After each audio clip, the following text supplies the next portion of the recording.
Hi friends, இந்த வீடியோவில் என்ன பார்க்க போகிறோம் அப்படின்னா 12வது அட்வான்ஸ்டு தமிழ் புக்கில் உள்ள சாகித்ய அகாதமி விருது பெற்ற புதினங்களுக்கான ஷார்ட்கட் பார்க்க போகிறோம்.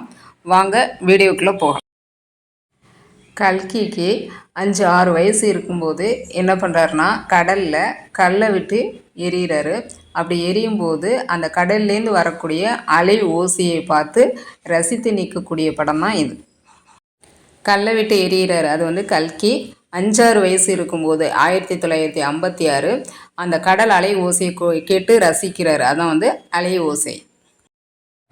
வரதராசனார் வீட்டில் 6 அகல் விளக்கு கொளுத்தி வச்சுருக்காங்க. வீடே நம்பர் 1 ஜொலிக்குது. அப்போ 6 அகல் விளக்கு நம்பர் 1 அப்படிங்கிறது 1961 அகல் விளக்கு. 1963 வேங்கையின் மைந்தன் அகிலன். இது எப்படி ஞாபகம் வச்சுக்கலாம்னா அறுபடை வீடு கொண்ட முருகா. அப்போ அறுபடை 6 முருகா 3 எழுத்து 63. வேங்கையின் மைந்தன், இந்த பக்கத்தில் இருக்கிற மரம் வேப்ப மரம்னு ஞாபகம் வச்சுக்கோங்க. வேப்ப மரம். வேங்கையின் மைந்தன் யார்? அகிலன். அகிலன்னா முருகன் அப்படிங்கிற மாதிரி ஞாபகம் வச்சுக்கோங்க. அப்போ அறுபடை வீடு கொண்ட முருகா 63, வேங்கையின் மைந்தன் அகிலன். ஓகே. வாரத்துக்கு ஒரு நாள் பார்த்தோம்னா வீதியில் சமுதாய கூட்டம் நடக்கும். வாரங்கிறது 7 நாள், ஒரு நாள் 71. வீதியில் சமுதாய கூட்டம், சமுதாய வீதி, பார்த்த சாரதி. அதான் வாரத்துக்கு ஒரு நாள் பார்த்தோம்னா வீதியில் சமுதாய கூட்டம் நடக்கும். வாரத்தில் 2 நாள். சில நேரங்களில் சில மனிதர்கள் ராமஜெயம் எழுதுவாங்க. வாரத்தில் 2 நாளுங்கிறது வாரத்துக்கு 7 நாள் 72. சில நேரங்களில் சில மனிதர்கள் ராமஜெயம் எழுதுவாங்க. ஜெயகாந்தன். கிருஷ்ணர் நெத்தியில் 3 கோடு போட்டிருப்பார். அவருடைய பாதத்துக்கு எல்லாம் தண்ணி ஊற்றுறாங்க, நீர் ஊற்றுறாங்க அப்படின்னு வச்சுக்கோங்க. இது ஒரு கற்பனை தான். பாதங்கிறத வேர் அப்படின்னு ஞாபகம் வச்சுக்கோங்க. அப்போ 3 கோடு போட்டிருக்கிறாரு. 1973 கிருஷ்ணர், ராஜம் கிருஷ்ணன். பாதத்துக்கு நீர், பாதங்கிறது வேராக வச்சுக்கிறோம், வேருக்கு நீர். அடுத்து 1977 இந்திரா பார்த்தசாரதி குருதி புனல்ங்கிற நூல் எழுதியது. இது எப்படி ஞாபகம் வச்சுக்கலாம்னா இந்திரா காந்தி சுட்டு கொண்டுட்டாங்க. அவங்க வாரத்தில் 7 நாள் இருக்குன்னா அந்த 7 நாளுமே ரத்தம் கொட்டி இறந்துட்டாங்க. அப்போ ரத்தங்கிறது குருதியை தான் ரத்தம்னு சொல்கிறோம். அப்போ குருதி புனல் 7 நாள், அந்த 7 நாளுமே. அப்போ 2-7 வருது 1977. இந்திரா காந்தி, இந்திரா பார்த்தசாரதி. 80ஸ்லாம் கண்ணதாசன் என்ன பண்ணுறாரு அப்படின்னா காதலியோட சேர்ந்துட்டார். அடுத்து 1984 ஒரு காவிரியை போல யார் எழுதுனதுன்னா லக்ஷ்மி. இது எப்படி ஞாபகம் வச்சுக்கலாம் அப்படின்னா 4 பக்கமும் காவிரி நீர் வரும்போது நமக்கு லக்ஷ்மியை பார்த்தது மாதிரி இருக்கும். 4 பக்கமும் 1984 காவிரி நீர் வரும்போது ஒரு காவிரியை போல லக்ஷ்மியை பார்த்தது மாதிரி இருக்கும்னா லக்ஷ்மி. ஓகே. அடுத்து நம்ம பார்க்கக்கூடிய புதினம் 1990 வேரில் பழுத்த பலா. யார் எழுதியதுன்னா சு. சமுத்திரம். இது எப்படி ஞாபகம் வச்சுக்கலாம் அப்படின்னா சமுத்திரம்னா கடல்னு ஞாபகம் வச்சுக்கோங்க. அந்த சைடு குளம் தான் இருக்குது, இருந்தாலும் அதை கடலாக கற்பனை பண்ணிக்கோங்க. அந்த கடலுக்கும் பக்கத்தில் பிளாமரத்தில் அடியில் வேரில் பழுக்கக்கூடிய பலா நல்லா இருக்காது, அந்த பலா வேஸ்ட்டு, பூஜ்ஜியம்தான் அப்படின்னு ஞாபகம் வச்சுக்கோங்க. அப்போ பூஜ்ஜியங்கையில் 1990 வேரில் பழுத்த பலா, அந்த கடலோரத்தில் வேரில் பழுத்த பலா, வேரில் பழுத்த பலா. கடல்னு சொல்கிறது சமுத்திரம். அடுத்து நம்ம பார்க்கக்கூடிய புதினம் 1991 கோபலபுரத்து மக்கள் கி. ராஜநாராயணன் எழுதியது. இது எப்படி ஞாபகம் வச்சுக்கலாம்னா கோபலபுரத்து மக்களெல்லாம் ராஜ வாழ்க்கை வாழ்கிறாங்க. அவங்களுடைய வாழ்க்கை நம்பர் 1 வாழ்க்கையாக இருக்குது.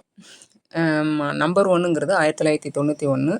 ராஜ வாழ்க்கை அப்படிங்கிறது ராஜநாராயணன், கோபலபுரத்து மக்கள். ஓகேவா?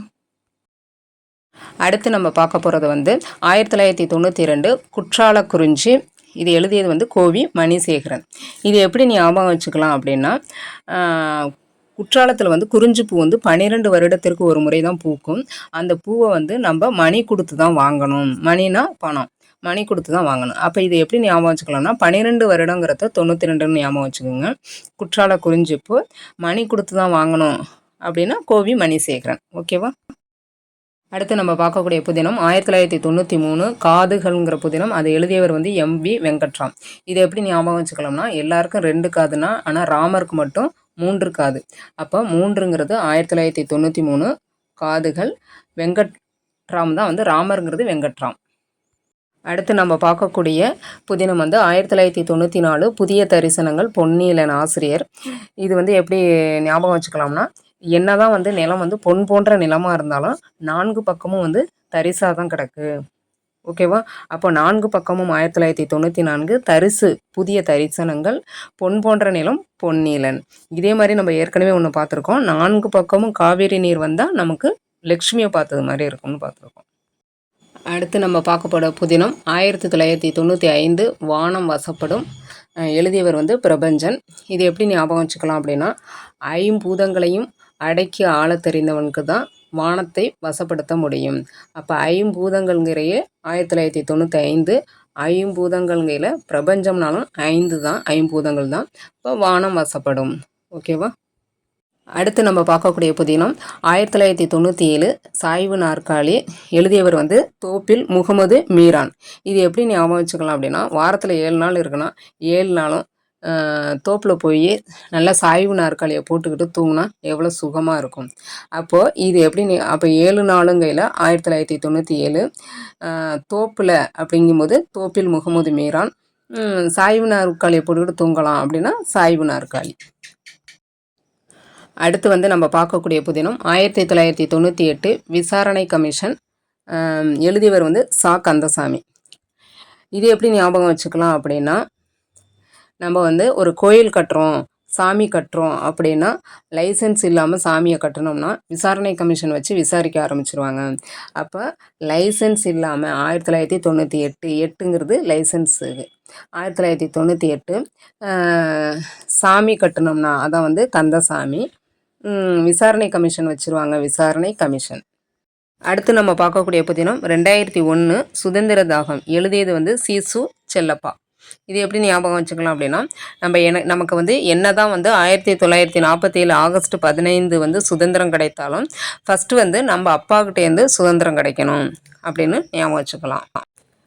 ஃபஸ்ட்டுங்கிறது 2001, அப்பாக்கிட்டேருந்து அப்படிங்கிறது சீசு செல்லப்பா. சுதந்திரம் கிடைக்கணும், சுதந்திர தாகம். அடுத்து நம்ம பார்க்கக்கூடிய புதினம் 2003 கள்ளிக்காட்டு இதிகாசம். எழுதியவர் வந்து வைரமுத்து. இது எப்படி ஞாபகம் வச்சுக்கலாம்னா, கள்ளிக்கு முத்து மாலை போட்டால் எப்படி இருக்கும். அப்போ கள்ளிங்கிறது 3 எழுத்து, முத்துங்கிறது 3 எழுத்து. அப்போ 3 எழுத்து 2003. கள்ளிக்கு அப்படிங்கிறது கள்ளிக்காட்டு இதிகாசம், முத்து மாலை போட்டால் வைரமுத்து. அடுத்து நம்ம பார்க்கக்கூடிய புதினம் 2005 கல்மரம். எழுதியது வந்து ஜி திலகவதி.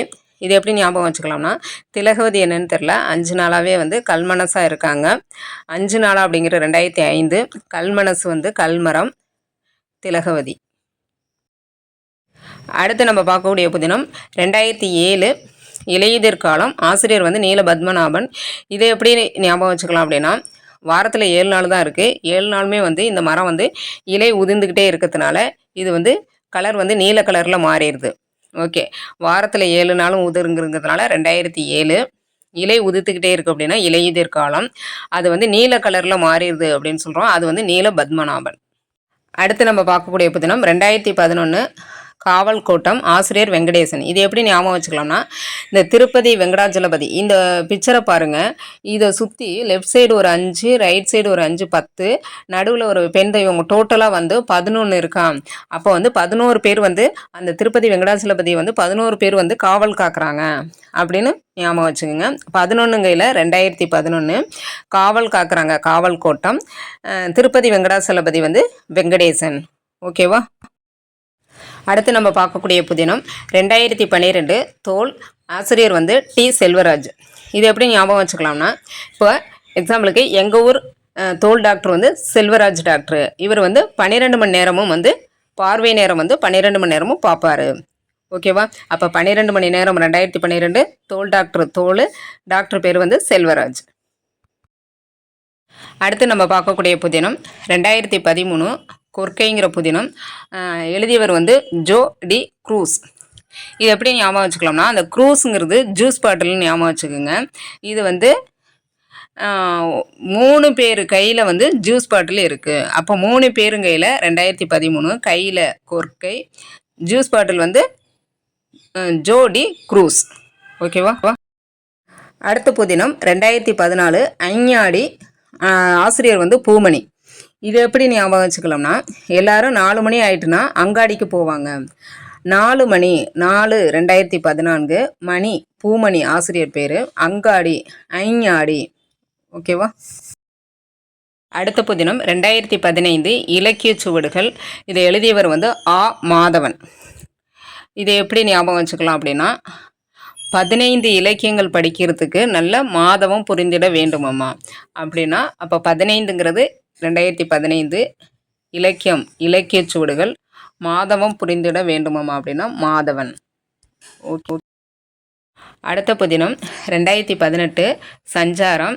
எழுதியவர் வந்து எஸ் ராமகிருஷ்ணன். இது எப்படி ஞாபகம் வச்சுக்கலாம்னா, ராமருக்கு 18 கறி பஞ்சாமிர்தத்தோடு வச்சு ஆரவாரத்தோட சாமி கும்பிடுவாங்க. அப்போ இது வந்து 18 கறிங்கிறது 2018, பஞ்சாமிர்தம் வச்சு ஆரவாரத்தோட அப்படிங்கிறது சஞ்சாரம், ராமருக்கு. அப்போ எஸ் ராமகிருஷ்ணன். ஓகேவா? ஓகே ஃப்ரெண்ட்ஸ், ஷார்ட்கட் பிடிச்சிருந்துச்சுன்னா லைக் பண்ணுங்கள், கமெண்ட் பண்ணுங்கள், உங்கள் ஃப்ரெண்ட்ஸுக்கெல்லாம் வந்து ஷேர் பண்ணி விடுங்க. நம்மளுடைய சேனலில் வந்து மேத்ஸுக்கு ஃபைனல் ரிவிஷனுங்கிற ப்ளேலிஸ்ட்டில் எல்லா வீடியோஸும் வந்து போட்டிருக்கேன். ஒவ்வொரு கணக்குக்கும் ஒவ்வொரு மாடல் வந்து நடத்தி போட்டிருக்கேன். வேணுங்கிறவங்க யூஸ் பண்ணிக்கலாம். ஓகே, நன்றி. நெக்ஸ்ட் வீடியோவில் பார்க்கலாம். நன்றி.